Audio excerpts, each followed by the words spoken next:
This is a quick video on how to use LinkedIn for account-based marketing.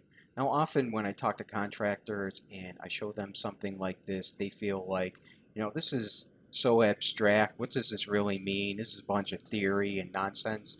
So what I want to do is take something, an idea, a concept, and show you how to do it in real life. And I'm going to use LinkedIn as the example.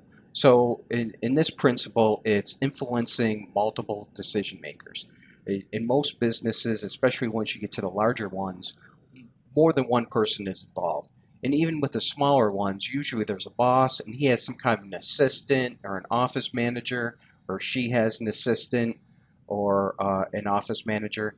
So there's always more than one person involved in these decisions, and we want to influence all of them, and not just that, um, not just the boss.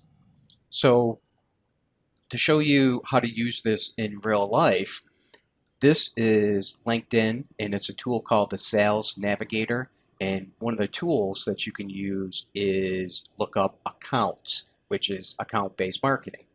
And I just did a quick search in Pittsburgh for property management, and there's 150 results. So there's all these companies that I can check out, and the great part about this is I can view all the employees associated with this specific company.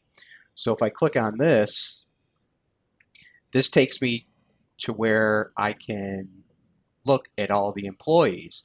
And if you think about this now and you see these different employees, I might reach out to them in completely different ways. I mean, this person is an owner, this person's a director of marketing, down here is a leasing consultant. So each of these people I would approach in a completely different way.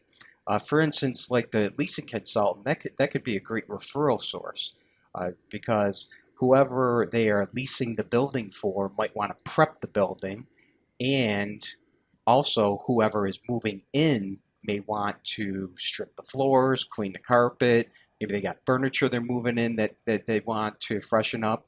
So there's all kinds of different ways to approach this, and that's why we wanted to use landing pages. This is what account-based marketing is all about, is feeding the right information to the right person. Each of these people are leads and have value, but we want to approach them completely differently. And it depends what type of service that you're offering. So just to show you a couple of our landing pages, just to give you an example, let's say you were in commercial cleaning or janitorial. Well, maybe you would want to use a landing page related around employees, because that's always, one of the big hot buttons in the cleaning industry, the daily cleaning industry, is employee issues, and it drives clients crazy. So, maybe you can talk about that. Now, what if you're a project cleaner and you are focused on carpet and tile cleaning, furniture? Maybe you would approach it completely differently. And this is like a blog concept that you're saying, how come our carpet looks dirty so fast? And this is we're going to go through this and explain to them why it happens, and kind of what the technical reasons are. It's kind of like an article format, if you will. So this was just a quick little video I put together to introduce you to one of the principles of account-based marketing and how to use it on LinkedIn and how to tie it into our platform.